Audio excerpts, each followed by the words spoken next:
So today I was getting ready to do the song New Order by Joy Division. And today I learned that that isn't a Joy Division song. It's a whole nother band. I've never heard of them. That changes today. Let's get into it.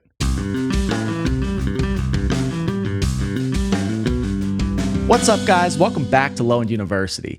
You guys are more than welcome to roast me in the comments for that one. Forgive my ignorance. I have heard of Joy Division, but I'm reading upon some research, of course, that they are largely the same band who pivoted to a different name after the singer for Joy Division passed. But I've had some requests for the track The Perfect Kiss, specifically the longer version, which was originally released on their third studio album, Low Life, in 1985, coming in at just shy of 5 minutes. But they later released a longer version on Substance 1987, which was a compilation album in 1987 with an 8-minute track. And I'm reading it had a lot to do with the compact disc storage limitations. And there's kind of a rabbit hole in my research about the reissues and such. But Peter Hook is the guy I'm supposed to be checking out. Believe I've heard the name, but have not checked out his work. So let's get right into it. The Perfect Kiss music video by New Order. Okay. Thumbnail suggests a pretty cinematic one here. Okay, heard Joy Division, love will tear us apart. I'd love to come back to them, but this is completely new for me.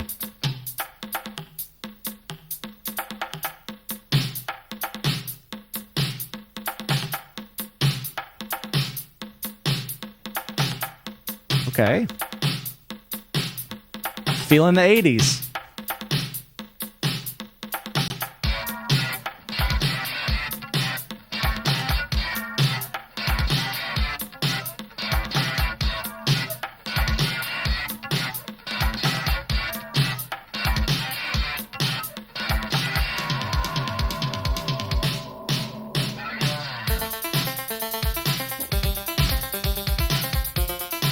Okay.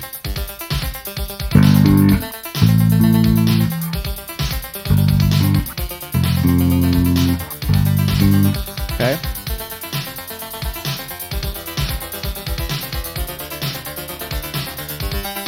Interesting.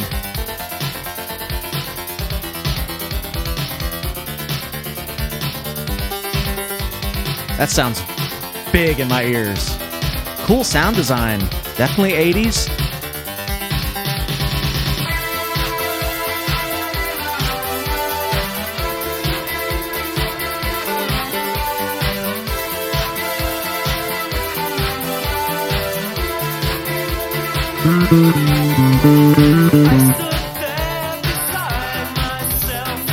Okay, there's a lot of 80s music I've listened to. There's a lot I haven't. I'm getting Duran Duran vibes, and that's in a great way because they had such interesting soundscapes. And, John Taylor just had such a forward role as a bass player in that band. And this is just on a whole nother level, just kind of coming in and being a part of that techie kind of synthy soundscape, which in the 80s was very prevalent. There's a lot of bands I know that did that. I'm sure there are others like New Order I haven't heard, but that was when the bass was kind of branching out from its traditional roles, getting into effects and all this stuff. And I can already tell there's going to be a pretty 3D type of bass track, if you will, just kind of multi-dimensional, very forward-thinking. And I love this era of bass playing in general, where it really just branched out and got away from something in the background. So really cool soundscape so far. Sounds like we're in C major. Went to the natural minor, E minor. Thought it was an A minor. Might go to the major 5, kind of getting a theory and chord progression foundation. Let's keep going.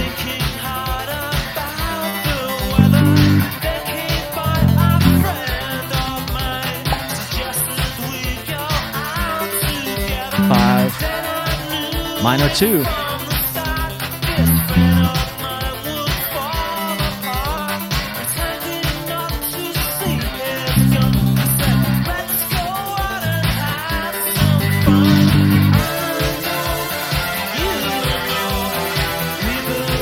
The bass here, so interesting.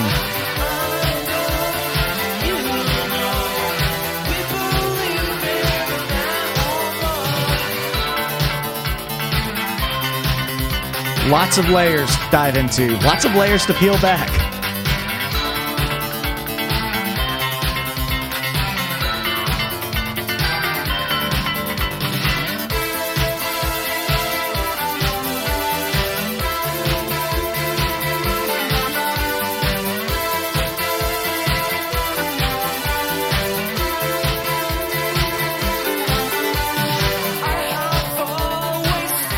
I just love that.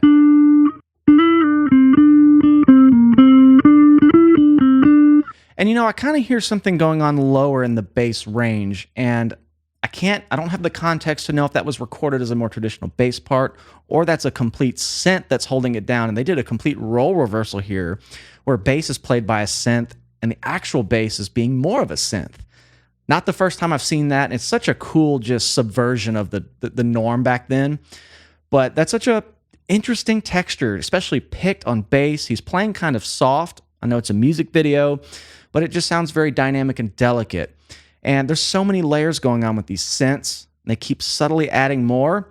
And I notice as the progression goes on, they're doing what I call hanging on a lot of common tones with the melodies. So we're in a pretty diatonic box progression here. It's kind of going from G to A, D minor, C. There's an E and an F in, kind of going around the key of C major, but they kind of hang on one or two notes.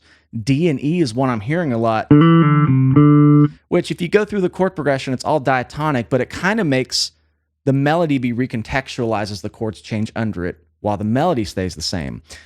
And then they add another synth layer that kind of does that again in harmony. And it's just such a coagulated sort of composition style. Really cool.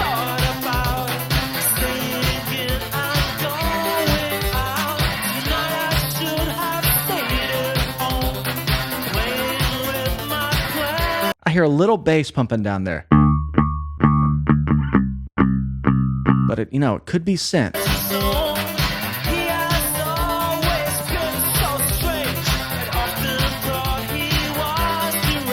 Little arpeggiator kind of thing.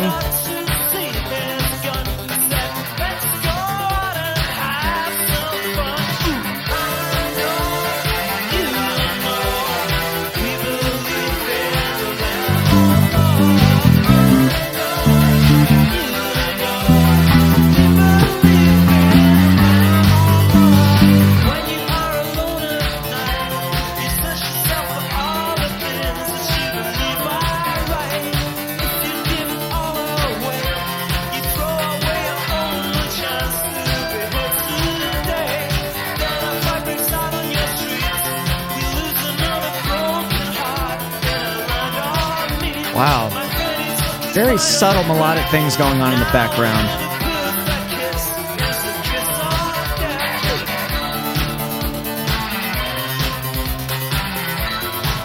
The bass. The bass is just kind of slithering in and out of all of those layers. And it's almost indiscernible from the synths. I think it's the coolest thing about it. It's saying, hey, I don't have to be in the bass range at all. I can come in and provide a completely unique timbre that fits and kind of rounds out these layers going on. And I've never heard of this band. I've never heard of this song. I'm not very familiar with Joy Division. And, Love Will Tear Us Apart is the only context I have. It's a little less synthy from what I remember. Again, I don't have much context. I would love to go back and check that band out because there being so much overlap here, I don't really know if it was just a complete singer change and a rebrand. I'll have to keep researching on that. But this is total overcompensating 80s. We're going to redefine the norm all across the board. That's what I'm hearing here. And I just love that it's actually pretty difficult to pick out what the bass part's doing because it's not even a lead figure. And when I saw him kind of go up higher and play like that, I thought it might portray or kind of present that way, but it's not. It's being a blended layer with everything else. Pretty interesting.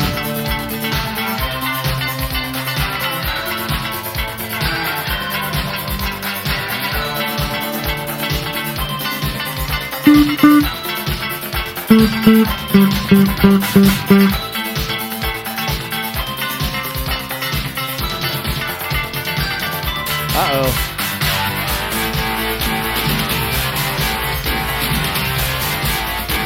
Picking up.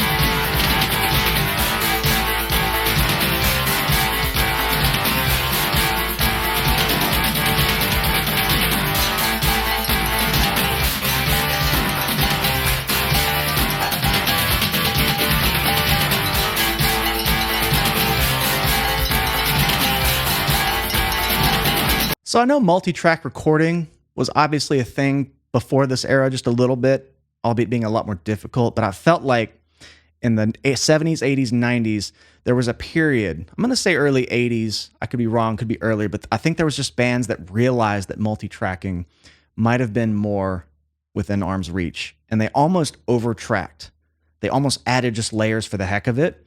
This part kind of feels like that. That's not a bad thing, but it's kind of an exploration of how simple a part can be, and then you add a lot of them versus just 1, 2, or 3 layers that are more complex. Because I'll hear these like little bits come in, especially with that cleaner guitar part earlier. He came in and just added a simple rhythmic kind of motif.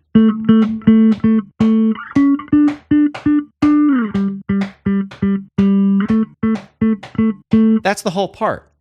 And rhythmically speaking, is kind of contrapuntal to some of the other layers going on. There's just little stabs of different rhythms going on, and they all kind of blend together and create this big sonic soundscape.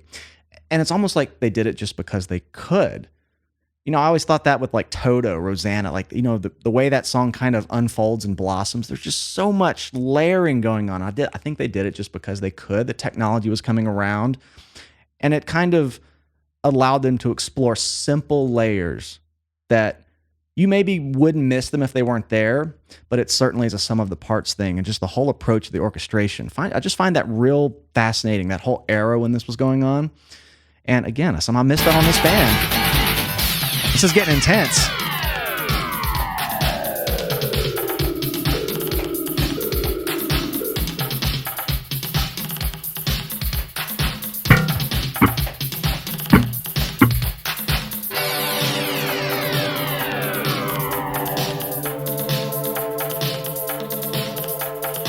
Early shades of dance pop, synth pop.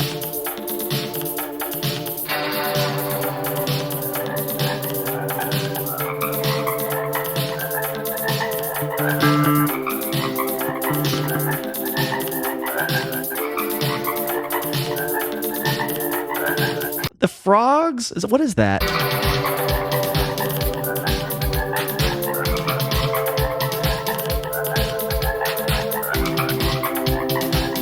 That must be the part. I did go down the Wikipedia page for this song, kind of read there was like a frog section someone was just very adamant to have in there. And I kind of forgot I read that because I put these notes together yesterday. And that kind of furthers the point. They did it just because they could. They could put the track in there. The technology was more readily available than it had been maybe in previous eras. Super cool. I find here there's like a little droning layer. I can barely hear it. It's just like sitting on a D, just going. The chords are changing around it. So like they're in C, the D becomes the 9 of the chord. Then they go to E, or let's say, and that D becomes the 7. Then they go to G, and that D becomes the 5. Then if they go to F, the D becomes the 6. But it's the same note. It has a whole different character as the chords change under it. Might be hearing things because there's a lot of little subtle things going on, but I kind of hear this faint. Very subtle. I'm just trying to like really get into the granular layering going on here. And where's the bass? I don't know if it's dropped out or if it's changed sound. Very interesting approach. Frog synth.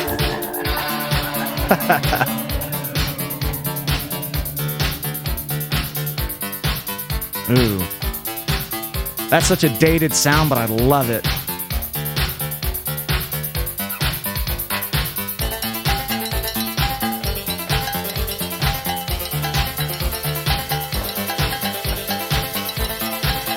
Yep, same little melody, chords changing under it. Recontextualizes the whole melody. Okay, he's back playing.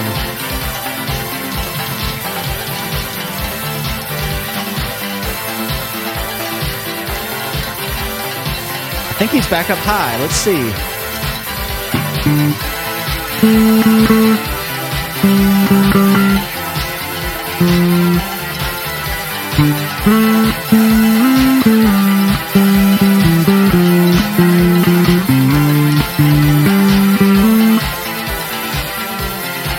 Similar take and kind of variation on that melody from earlier. It's kind of flipped around a little bit. It goes.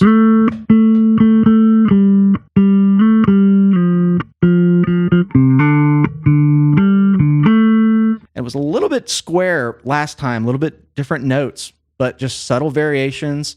And I think all those like slowly ebbing and flowing synth things have allowed the melody to kind of change and be very natural to your ear. Very similar. I wouldn't even call this like the melody of the song, but just kind of the more prominent one in the mix right now. They're just experimenting here. This is the extended cut. Okay. I just want to see him play. There we go.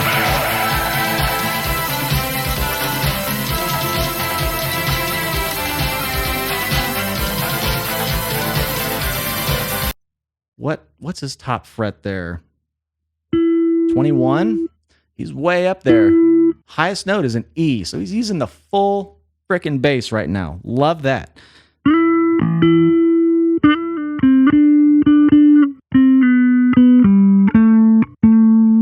I wouldn't have heard that unless I saw the bass part because it was just so blended. I'm going to go back and see that little bit. All the way, top fret, top string.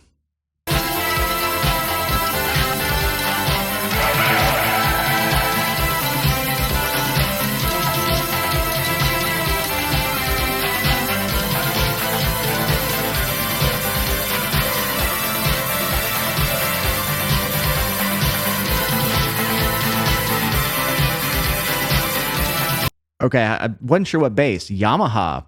Interesting.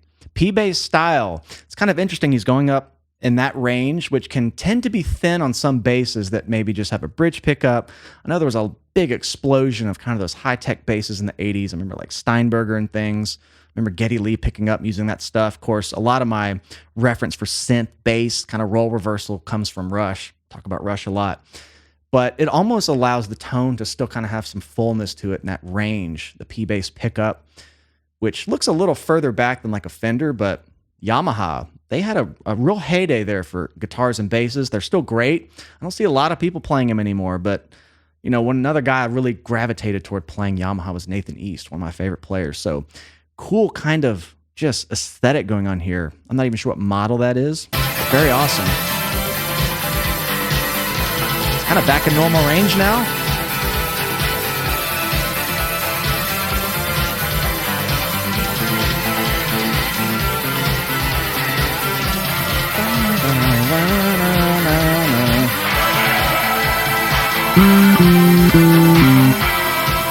Back up to the high version.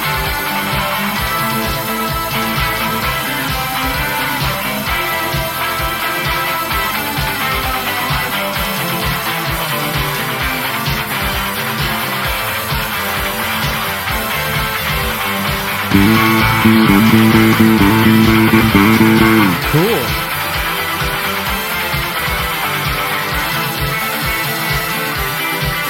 You know, I didn't get the guy playing guitar's name.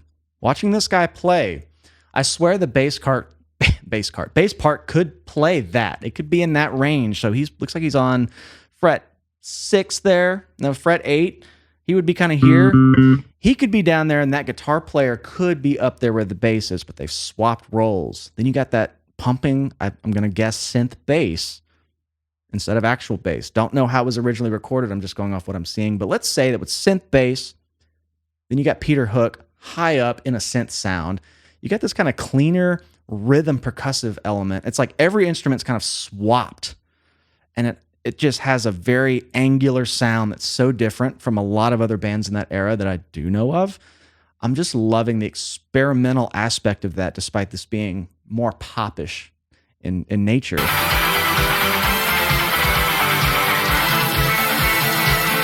One big jam.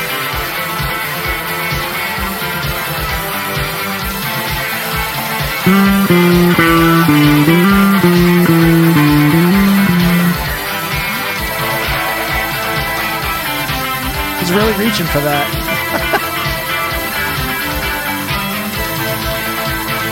But damn, he looks so cool doing it. He's got his bass kind of slung low.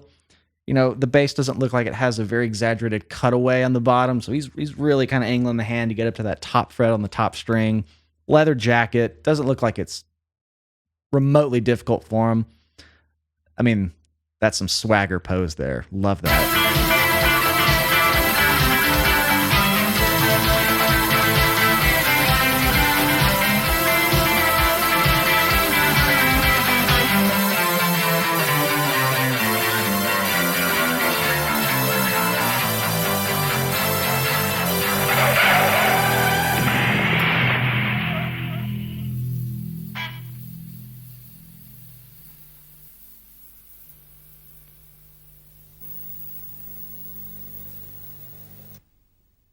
What an interesting track.